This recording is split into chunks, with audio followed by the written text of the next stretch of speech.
حضرت جناب سیدنا سری سختی رحمتullah علیہ فرماتے میرا دل سخت ہو گیا تھا، میں بڑا پریشان رہتا تھا۔ حضرت معروف کرخی رحمتullah علیہ کی بارگاہ میں کئی دفعہ عرض کی، میں نے کہا بابا میں اس کا کیا کروں، یہ سخت ہو گیا، مہینوں ہو گئے یہ اللہ کے خوف میں نہیں رویا، سالوں بیت گئے حضور کی نعت سن کے نہیں رویا، اب تو کتنا وقت گزر گیا ہے، اسے مدینے جانے کے لیے بھی رونا نہیں آتا، حضور یہ سخت ہو گیا ہے، کوئی رحمت کی نظر ہو، خشکی سی آ گئی ہے، عجیب سی میل چڑھ گئی ہے۔ فرماتے کئی دفعہ میں نے خواہش کا اظہار کیا، ایک دن نا عید کا دن تھا تو حضرت معروف کرخی نے ایک چھوٹا سا بچہ انگلی کے ساتھ لگایا ہوا تھا، تو حضرت آ رہے تھے تو میں نے کہا حضور آپ کدھر سے آ رہے ہیں، یہ بچہ کون ہے؟ فرمانے لگے یتیم ہے۔ سارے بچے عید والے دن اخروٹ کے ساتھ کھیل رہے تھے، بیچارے کے پاس اخروٹ کوئی نہیں، تو حضور آپ کیا کریں گے؟ تو حضرت معروف کرخی کہنے لگے پیسے تو میرے پاس بھی کوئی نہیں اخروٹ خرید کے دینے کے، میں یہاں سے کھجوروں کی گٹھلیاں چنوں گا، وہ گٹھلیاں بازار میں بک جاتی ہیں، میں یہ گلیوں سے گٹھلیاں چنوں گا اور چن کے میں کہیں بیچوں گا، اور جب میں انہیں بیچوں گا تو پھر یتیم کے لیے 2-4 اخروٹ خریدنے کے قابل ہوں گا، پھر میں اسے اخروٹ خرید کے دوں گا۔ پتہ نہیں کہاں کی بات سنا رہا ہوں میں آپ کو، اور پتہ نہیں کہاں کا ذکر کر رہے ہیں بابا جی۔ بچہ یتیم ہے، بچے اخروٹ سے کھیل رہے تھے، اس کے پاس اخروٹ کوئی نہیں۔ بابا آج کا پیر تو معرفت کی بات کرتا ہے، تو یتیم کے لیے گٹھلیاں چننے چلا ہے۔ آج کا پیر تو کہتا ہے میں اے سی والے کمرے میں بیٹھ کے تمہیں بڑا عرش کے اعلیٰ کی بات بتاؤں گا، یتیم کے لیے گٹھلیاں چننا، مدرسے کے طلباء کی نوکری کرنا، یتیموں کا، غریبوں کا، ان مجبوروں کا خیال کرنا، یہ تو رواج ہی نہیں ہے آج کا۔ بابا تو کیا کہانی سنا رہا ہے؟ تو حضرت معروف کرخی کہنے لگے گٹھلیاں چنوں گا، پھر انہیں بیچوں گا، پھر جب کچھ پیسے ملیں گے نا تو میں اسے اخروٹ خرید کے دوں گا، اور فرمانے لگے جب یہ اخروٹ سے کھیل کر ہنسے گا نا تو اللہ میرے دل کو سکون عطا فرمائے گا۔ میں گٹھلیاں چننے جا رہا ہوں، میں مزدوری کرنے تیری تلاش میں پھرا میں جنگل پہاڑ اور دشت میں۔ تو حضرت سری سختی فرماتے ہیں میرے گھر میں پیسے تھے، میں نے کہا حضور اگر یہ نوکری مجھے مل جائے تو میں غلام جو ہوا، اگر مجھے دے دے یہ نوکری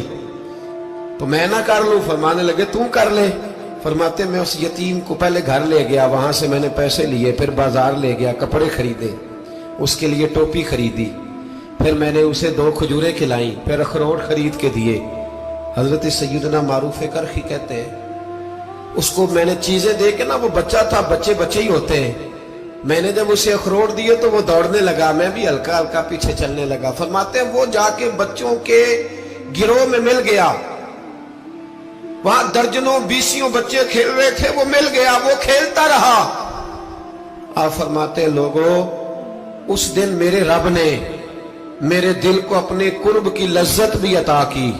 اور میرا دل تھا میرے سینے پر ساری رات، تھا میرے سینے میں میرا دل، پر ساری رات میرے نبی کے قدموں کا طواف کرتا رہا ہے۔ اب نہ لگ گیا ہے، پاک ہوئے تے پاک بھی ملدا ہے، اے بنا پاکوں پاک نہیں ملدا۔ ساڈے وجود نو دھون دے نالوں اکو دھولا ہے ٹکڑا دل دا، دل لگا کے، دل لگ جائے تو پھر وہ لگ جاتا ہے۔ آپ یقین کریں لگتا ہے تو مزہ دیتا ہے، اور جب تک لگتا نہیں پھر کوئی بھی کیف سرور حاصل ہے۔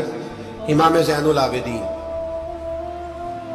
رضی اللہ تعالیٰ عنہ مولا علی شیر خدا کے پوتے، امام حسین کے صاحبزادے، سیدہ پاک کی پیاری نسل، امام زین العابدین گھر میں نماز پڑھ رہے، ذرا غور کرنا بات پہ، گھر پہ نماز پڑھ رہے تھے، گھر میں آگ لگ گئی۔ جب آگ لگی ہے تو پھر شور بھی ہوتا ہے، کچھ لوگوں نے شور مچایا، آگ آگ آگ، دور دراز سے لوگ دوڑے، آپ کا ایک چھوٹا بچہ بھی پاس سویا ہوا ہے، آگ لگ گئی، شور ہو رہا،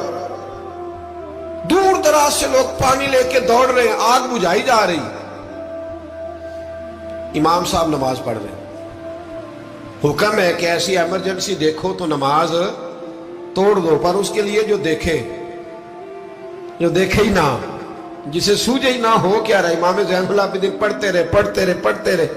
نماز مکمل ہوئی تو آپ کی زوجہ کہنے لگی اللہ آپ پہ رحم کرے، گھر میں آگ لگ گئی تھی، سارا محلہ، سارا گاؤں، سارا شہر ٹوٹ پڑا، بچہ سویا ہوا تھا، آپ نے توجہ ہی نہیں کی۔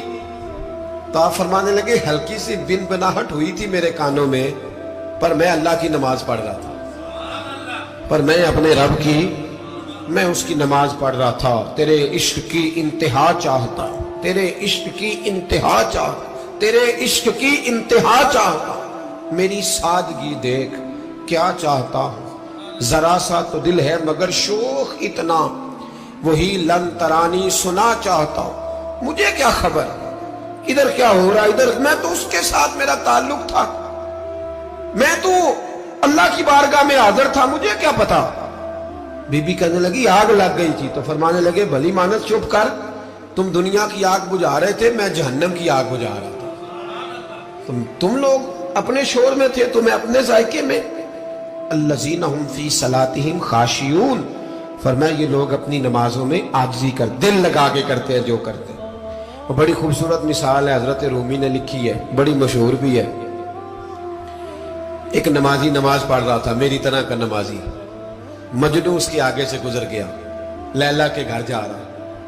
تو نمازی اتحیات پہ تھا، اتنی دیر میں اس نے بھی نماز مکمل کر لی، تو پیچھے سے جا کے مجنوں کا گریبان تھاما، کہنے لگا شرم نہیں آتی تجھے، مسئلے کا نہیں پتا، نمازی کے آگے سے نہیں گزرنا چاہیے؟ تو کہنے لگا یار معاف کر دو، مجنوں کہنے لگا معاف کر دو، غلطی ہو گئی،